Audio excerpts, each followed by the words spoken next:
کام کلی کیے بغیر کیا، وہ بھی کلی کیے بغیر کر کے وہ کام سنت پر عمل کرتے نظر آ رہے ہیں۔ آپ سے پوچھنا چاہتا ہوں، وہ اتنے سنتوں کے پابند تھے، انہوں نے تو یہ بات کہی ہوتی، کیا 1450 سال کے بعد ہندوستان میں یو پی والوں کو یہ سنت سمجھ میں آئی، بہار والوں کو یہ سنت سمجھ میں آئی، بنگال والوں کو یہ سنت؟ مرتبہ فرشتوں میں جبریل امین کا ہے، وہ ولیوں کی کائنات میں اللہ نے سید السلطان العارفین حضرت بایزید بستامی کو مقام عطا فرمایا۔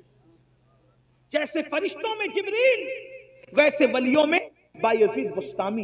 یہ بات جنید بغدادی نے اس وقت کہی، ابھی سرکار غوث پاک کی آمد نہیں ہوئی تھی، ان کی آمد سے پہلے یہ بات کہی گئی۔ آپ سے پوچھتا ہوں، جو ولیوں میں جبریل کی طرح ہے، جیسے فرشتوں میں جبریل، ویسے سلطان العارفین بایزید ولیوں میں ہیں، ایسی ہستی کے پاس لوگ آ کے کہتے ہیں بارش بند ہو گئی۔ توجہ کرنا، اپنے دور کی بے مثال ہستی، جس کی بارگاہ میں داتا علی حجویری جیسے لوگ خراج عقیدت پیش کریں، جس کی بارگاہ میں جنید بغدادی جیسے لوگ خراج عقیدت پیش کریں، جس کی بارگاہ میں سر سختی جیسے لوگ خراج عقیدت پیش کریں، وہ سلطان العارفین حضرت بایزید بستامی رضی اللہ تعالیٰ کے پاس جب لوگ پہنچے، حضرت بارش نہیں ہو رہی، کیا فرماتے ہیں؟ میں جان گیا کیوں بارش نہیں ہو رہی۔ توجہ کریں، میں جان گیا کیوں بارش نہیں ہو رہی۔ کہا میرے گناہ حد سے بڑھ گئے، میرے گناہ حد سے بڑھ گئے، اس لیے اللہ نے میری وجہ سے بارش روک لی۔ ایک کام کرتا ہوں، میں ہی شہر چھوڑ کر کے چلا جاتا ہوں، جب مجرم اور پاپی شہر سے نکلے گا تو جس کی وجہ سے بارش رکی ہے پھر باران رحمت کا نزول ہو جائے گا۔ لوگ حیرت زدہ رہ گئے، اتنی بڑی ہستی، اتنی بڑی شخصیت جس کی زندگی میں کبھی تہجد فوت نہ ہو، جس کا مقام اور مرتبہ مقام شہودی اور حضوری میں یہ ہو کہ خود فرماتے ہیں ایک لمحہ بھی جلوے یار اگر نظروں سے اوجل ہو جائے تو میں اپنے آپ پر کفر کا فتویٰ دے دوں۔ اندازہ تو فرمائے یہ مقام حضوری کی منزل پر فائز ہے اور حال کے کہتے ہیں میرے گناہ بڑھ گئے، اس لیے میں شہر چھوڑ کر کے جاؤں گا، میری وجہ سے بارش رک گئی ہے، باران رحمت کا نزول ہوگا۔ اور سلطان العارفین جیسے ہی شہر چھوڑ کے نکلے، اللہ کو عاجزی کی یادہ اتنی پسند آ گئی، لوگوں کے استسقاء اور دعاؤں سے بارش نہیں ہوئی، بایزید کی عاجزی کی برکت سے باران رحمت کا نزول ہو گیا۔ حیرت کی بات یہ ہے، جو گناہگار نہیں تھے، جو مجرم نہیں تھے، وہ اپنے آپ کو گنہگار سمجھتے تھے، اور یہاں حال یہ ہے جو کبھی اٹھ کر کے مسجد بھی نہیں جاتے، ان کو یہ غرور اور گھمنڈ ہے کہ مولانا ہم جنت میں نہ جائیں گے تو کون جائے گا۔ جن کا حال یہ ہے کہ وہ کھڑے ہو کر استنجا کرتے ہیں تو 3 دن تک کے غسل نہیں کرتے، ناپاکی کی حالت میں زندگی گزارتے ہیں، جو غسل جنابت کے حوالے سے اتنے غافل ہیں کہ 3 دن ناپاک پڑے رہتے ہیں، ان کو بھی یہ گھمنڈ ہے کہ مولانا ہم جنت میں نہ جائیں گے تو کون جائے گا۔ آؤ ترکی اور سیریا کے زلزلے کے تناظر میں ہم دیکھیں زلزلے کیوں آتے ہیں، اس کے آنے کی وجہ کیا ہے، تو ہم حدیث میں تلاش کرتے ہیں۔ امام اہل سنت نے بھی جو ہے وہ روایت لکھی ہے فتاوی رضویہ شریف کے اندر، پہلے وہ کوٹ کر دوں اس کے بعد آگے بڑھتے ہیں۔ فرمایا گیا کہ ان زمین کی نسیں ہوتی ہے، زمین کی رگیں ہوتی ہے، زمین کی شریانیں ہوتی ہے، جس طریقے سے انسان کے جسم میں شریانیں ہیں، جس طریقے سے انسان کے جسم میں رگیں ہیں، اسی طریقے سے زمین کی بھی رگیں ہیں، اور یہ ساری رگیں ایک جو ہے وہ پہاڑ کی طرف بڑھتی ہے اور ایک پہاڑ کے اندر سمٹ آتی ہے اور اس کو کوہ قاف کہتے ہیں، اور وہاں پر وہ ساری رگوں کو کھڑا فرشتہ سمیٹ کر کے موجود ہے، اس کے ہاتھوں میں یہ رگیں ہیں، زمین کی رگیں، زمین کی شریانیں اس فرشتے کے ہاتھ میں ہے۔ جب بھی کسی زمین کے خطے پر، جب بھی کسی زمین کے حصے پر ظلم ہوتا ہے، پاپ ہوتے ہیں، جرائم ہوتے ہیں، زنا اور بدکاری ہوتی ہے، شراب عام ہو جاتا ہے، سود عام ہو جاتا ہے، اللہ کی نافرمانی عام ہو جاتی ہے، زمین کے جس حصے پر گناہ اور جرائم عام ہو جاتے ہیں، پھر قدرت کی طرف سے حکم ہوتا ہے زمین کی اس رگ کو پکڑ کر کے حرکت دے دو، تاکہ لوگوں کو پتا چل جائے کہ اللہ سونے چھونے سے بھی پاک ہے, اللہ اونگنے سے بھی پاک ہے, اللہ تمہارے جرائم سے بے خبر نہیں ہے, اللہ تمہارے گناہوں سے بے خبر نہیں ہے, وہ تم سب کو دیکھ رہا ہے. اللہ اکبر. اور جب وہ نس پکڑ کر, وہ رگ پکڑ کر فرشتہ حرکت دیتا ہے تو زمین پر زلزلے کے جھٹکے نمودار ہوتے ہیں. اللہ اکبر. میری قوم کے جوانوں, پتہ چلا جب زمین پر اللہ کی عبادت کرنے کی بجائے جب زمین پر ظلم کیا جاتا ہے, جب زمین پر حرام کام کیے جاتے ہیں, جب زمین پر اللہ اکبر نوتال میں کمی کی جاتی ہے, اس وقت زمین پہ زلزلے آتے ہیں اور مجرموں کی وجہ سے بے گناہ بھی اس کا شکار ہو جاتے ہیں. اللہ اکبر. کیا یہ جرائم ہمارے اندر نہیں؟ ایک مرتبہ ام المومنین امام حاکم اپنی مستدرک میں لکھتے ہیں, لیکن محدثین نے اس حدیث کی سند پر جرح بھی کی ہے. اللہ اکبر. بعض محدثین نے جرح کی, امام حاکم نے اس کو صحیح کہا, لیکن میں امام حاکم کی جو ہے وہ صحت کی بات کو سامنے رکھ کر بالکل نصیحت کے طور پر یہ بات پیش کرتا ہوں. ایک مرتبہ ایک جوان ام المومنین سیدہ عائشہ صدیقہ کے پاس آیا. کون عائشہ صدیقہ؟ مفتی 4 ملت. کون عائشہ صدیقہ؟ جس کے بستر پہ قرآن نازل ہوتا ہو. کون عائشہ صدیقہ؟ سینکڑوں صحابہ اور ہزاروں تابعین جس کے شاگرد ہوں. ان سے پوچھا, امی جان یہ بتائیں کہ زلزلے کیوں آتے ہیں, زلزلے آنے کی وجہ کیا ہے؟ تو ام المومنین نے اس کی طرف سے چہرہ پھیر لیا. چہرہ پھیرنے کی وجہ یہ تھی کہ زلزلہ آنے کی وجہ اتنی نازک بیان کرنا چاہتی تھی کہ اس کے سامنے بیان نہیں کرنا چاہتی تھی. بیک گراؤنڈ حدیث کا یہی بیان کر رہا ہے. پوچھنے والے نے پوچھا تو اس کو بیان نہیں فرمایا, یعنی جب اس نے سوال کیا تو چہرہ پھیر لیا. لیکن اللہ اکبر. پھر حضرت عبداللہ نے پوچھا, امی جان آپ بتائیں کہ زلزلہ کیوں آتا ہے اور زلزلہ آنے کی وجہ کیا ہے؟ تو اس وقت ام المومنین نے ان کو جواب دیا, حضرت عبداللہ کو جواب دیا, عبداللہ زلزلہ آنے کی وجہ یہ ہے جب عورتیں اس نیت سے گھر سے خوشبو لگا کر کے نکلتی ہے کہ لوگ ان کے حسن کے فریب میں مبتلا ہو جائیں, ان کی طرف راغب ہو. خوشبو لگا کر کے عورتیں اپنے گھروں سے اس لیے نکلتی ہے کہ لوگ ان کے فتنے میں مبتلا ہو. پھر اس وقت زلزلے آتے ہیں جب عورتیں نامحرم اور مردوں کے سامنے, جب عورتیں نامحرم مردوں کے سامنے, اجنبی مردوں کے سامنے ننگی ہونے لگتی ہے, زنا کے لیے تیار ہو جاتی ہے, اپنے جسم کو پیش کرنے لگتی ہے, اس وقت زلزلے آتے ہیں. اللہ اکبر. ابھی آگے اور بھی روایتیں پڑھی جائے گی, اگر وقت رہا تو جتنا وقت مجھے دیا گیا میں اسی میں گفتگو مکمل کروں گا, لیکن آپ کی توجہ چاہتا ہوں. آپ سے پوچھتا ہوں, کیا ہماری بہن بیٹیاں آج گھروں سے عطر لگا کر نہیں نکل رہی ہے, خوشبو لگا کر نہیں نکل رہی ہے, پرفیوم لگا کر کے نہیں نکل رہی ہے, خوبصورت بن کر کے نہیں نکل رہی ہے, میک اپ کر کے نہیں نکل رہی ہے؟ آج اللہ اکبر مسلمانوں کا حال یہ ہو گیا, شادی کے موقع پر صرف چہرے بنانے کے لیے بیوٹی پارلروں میں جتنا خرچ ہوتا ہے اگر اس کا اندازہ لگایا جائے تو لاکھوں روپے صرف بیوٹی پارلر کی نظر ہو جاتے ہیں. میں پوچھنا چاہتا ہوں مسلمانوں, صرف داڑھی رکھنے سے ہم نجات نہیں پا سکتے, صرف 5 وقت کی نماز بھی ہمیں نجات کے سائل تک نہیں پہنچا سکتی, سروں پر ٹوپیاں رکھنا بھی ہمیں نجات تک نہیں پہنچا سکتا. اس وقت تک جب تک کہ ہم پورے دین پر عمل نہ کریں. ہم نے دین کی چند چیزوں کو اٹھا لیا, کسی کو نماز آسان پڑی اس نے نماز اٹھا لیا, کسی کے چہرے پہ داڑھی آسان پڑ گئی اس نے داڑھی رکھ لی, کسی نے ٹوپی کو آسان سمجھا اس نے ٹوپی پہن لی. یاد رکھنا, دین کو رسومات بنانے والوں, یہ رسمی عبادتیں نجات کے سائل تک نہ لے جائے گی. میرے نبی نے فرمایا والعاقبۃ للمتقین. نعرہ تکبیر.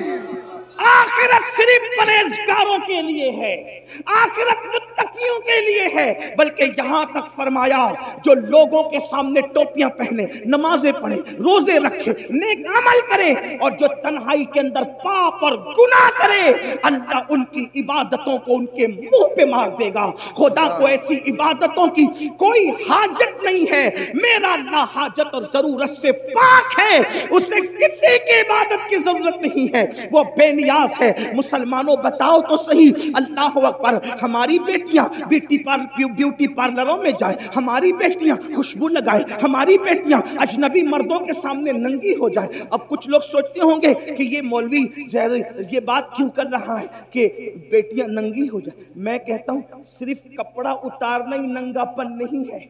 اگر دوسری حدیث پر نظر ڈالیں تو ذرا اپنے آپ میں ڈوب کے سوچیں کہ کتنوں کی بیٹیاں ننگی ہیں۔ بڑی معذرت کے ساتھ سفید ریش میرے بزرگ علماء بھی بیٹھے ہیں، ان کا ادب بھی میرے سامنے ہے، لیکن اگر انجیکشن نہ لگائیں، آپریٹ نہ کریں، آپریشن نہ کریں تو یہ قوم ہمیں ملتی کہاں ہے؟ جب ہم منبر پہ نہ بولیں تو کہاں بولیں؟ لوگ کہتے ہیں اتنی اوپن تقریر نہیں ہونا چاہیے۔ میں نے کہا جب لوگ اوپن گناہ کر رہے ہیں تو اوپن اصلاح کرنے کا ہمیں حق نہیں؟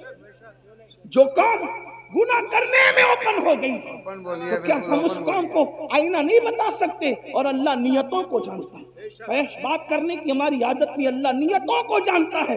لعنت اللہ علی الکاذبین، جو جھوٹ بولے اس پہ لعنت ہے۔ ہمیں شوق نہیں یہ بات کرنے کی، لیکن آپ سے پوچھتا ہوں اگر یہ سوچتے ہیں ام المومنین نے کہا مردوں کے سامنے عورتیں ننگی ہوگی، زلزلے آئے، عورتیں ننگی نہ ہو رہی۔ ایک حدیث میں اللہ کے رسول علیہ السلام نے فرمایا قیامت کے قریب عورتیں کپڑے پہن کے بھی ننگی ہوگی۔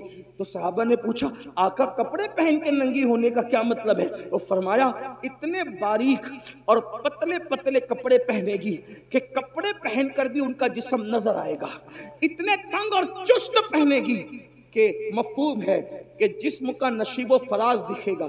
تو یہ بھی تو ننگے پن کی، کپڑا پہن کر بھی ننگی ہے، مردوں کو اس کا کوئی خیال نہیں۔ ایک باپ جب جمعہ کی محفل میں مسجد کے اندر یہ خطاب سنتا ہے تو کہتا ہے مولوی لوگ پرانے خیال کے لوگ ہیں۔ مولوی پرانے خیال کا نہیں ہے، ہم دین کے پابند ہیں۔ لوگوں کو اگر ترقی کرنا ہے تو لوگ آگے جائیں، اور مسلمان کو اگر ترقی کرنا ہے تو وہ پیچھے نبی کے قدموں میں آئے۔ سبحان اللہ، ہمیں کل بھی ترقی ملی تھی تو قدم ناز مصطفیٰ کے صدقے میں ملی تھی، اور اگر آج بھی ترقی ملے گی تو نبی کے قدموں میں ملے گی۔ لوگ کہتے ہیں نبی کے قدموں میں کیا رکھا ہے؟ میں کہتا ہوں جب ماں کے قدموں میں جنت ہے تو نبی کے قدموں میں کیا رکھا ہے اس کا اندازہ آپ خود ہی لگائیں۔ نعرہ قدموں میں جو ہے غیر کا منہ کیا دیکھے، کون نظروں پہ چڑھے دیکھ کے تلوار کے۔ ایک بھائی اپنی بہن پہ کنٹرول نہیں کر سکتا، ایک باپ اپنی بیٹی پہ کنٹرول نہیں کر سکتا، ایک شوہر اپنی بیوی پہ کنٹرول نہیں کر سکتا۔ اگر کنٹرول نہیں کر سکتے تو دل کے کانوں سے سن لو، اپنی نماز، اپنے روزے، اپنے حج، اپنے صدقات، اپنے عمرہ پر گھمنڈ کرنے والوں، اگر اپنے گھر کی عورتوں کو کنٹرول نہیں کرتے تو اللہ نے جنت کے دروازے پہ لکھ دیا ہے کہ جنت دیوسوں کے لیے حرام ہے، حرام۔ جنت دیوسوں کے لیے حرام ہے۔ صحابہ نے پوچھا آقا دیوس کون ہے؟ تو اللہ کے رسول علیہ السلام نے فرمایا جس کے گھر کی عورتیں بدی میں مبتلا ہوں اور وہ مرد معلوم ہونے کے بعد ان کو نہ روکے، جو عورتیں بازاروں میں بے پردہ جائیں اور وہ مرد معلوم ہونے کے باوجود ان کو نہ روکے، ایسے مرد دیوس ہے، دیوس۔ اللہ نہ ان کا فرض قبول کرتا ہے، نہ ان کا نفل قبول کرتا ہے، نہ ان کی دعائیں قبول کرتا ہے، نہ ان کی نمازیں قبول کرتا ہے۔ میرے پیارے آقا علیہ السلام کے پیارے دیوانوں، ام المومنین فرماتی ہے پہلی وجہ تو یہ ہے، دوسری وجہ جب ناپ تول میں کمی کی جائے گی تو زلزلے آئیں گے۔ ام المومنین ناپ تول میں کمی، اب ناپ تول میں کمی پر بہت اچھی تشریح کی ہے حکیم الامت حضرت علامہ مفتی احمد یار خان نعیمی رحمت اللہ علیہ۔ ناپ تول میں کمی پر ہمارا دماغ یہی آ کے اٹک جاتا ہے کہ سبزی ناپ تول ہوا، سبزی میں ناپ تول ہوئی تو کسی نے کمی کر دی تو زلزلہ آئے گا۔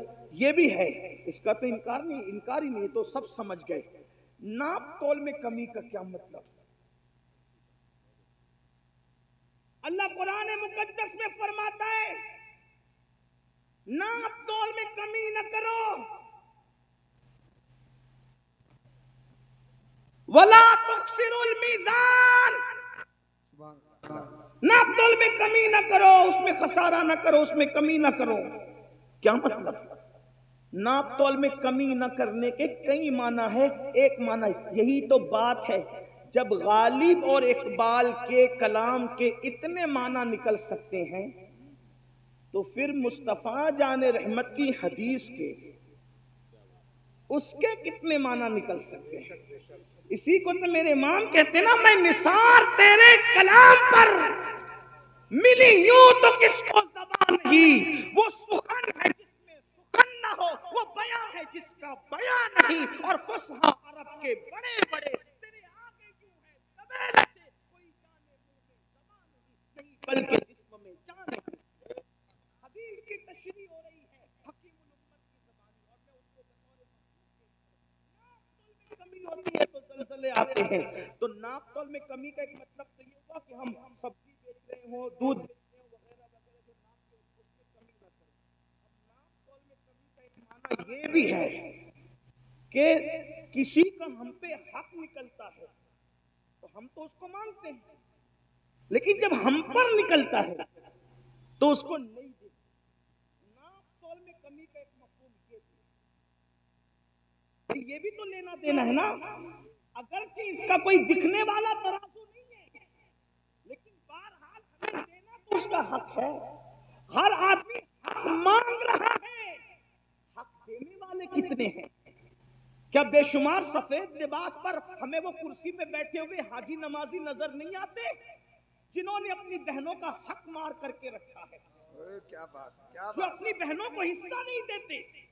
کہ بے شمار ایسے لوگ نہیں ہیں جنہوں نے اپنے بھائیوں کا حق دبا رکھا ہے، اپنے بھائیوں کو حق نہیں دیتے؟ اگر اللہ نے طاقت دی، 4-6 لوگ ماننے جاننے والے ہوئے تو بڑا بھائی چھوٹے بھائی کو کہتا ہے جا جو کرنا ہے کر لے، میں نہیں دوں گا، اور پھر اس کے بعد اس کے ننگے پن پر کوئی انصاف کرنے کون سامنے آتا ہے؟ کون آتا ہے آنکھ میں آنکھ ڈالنے کے لیے؟ کون آتا ہے کسی کو حق دلانے کے لیے؟ کون آتا ہے کسی کے حق کے لیے؟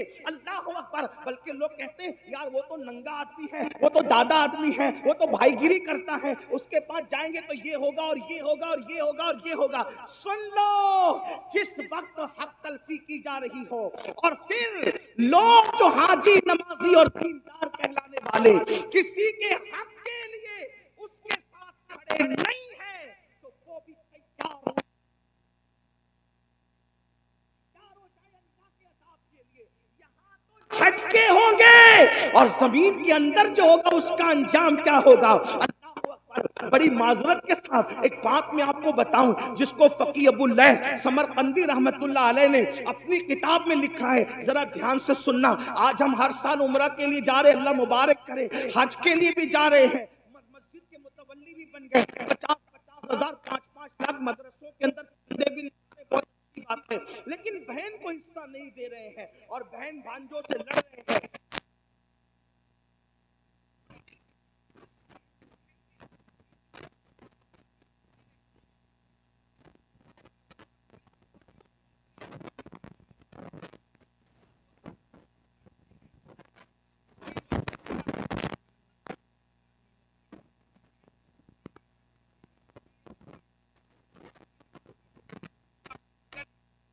بھیک مانگنا ہے مانگ لو۔ اور آپ کو ایک بات بتاؤں، جب سے یہ جہیز مانگنے کا مطالبہ ہم نے شروع کیا ہے اور ہمارے سماج میں شروع ہوا ہے، ایک بات تو آپ کو بتاؤں، ہمارے مذہب میں تو کفن مانگنے کی بھی اجازت نہیں ہے۔ توجہ کریں، ہمارے مذہب میں تو کفن مانگنے کی بھی اجازت نہیں ہے۔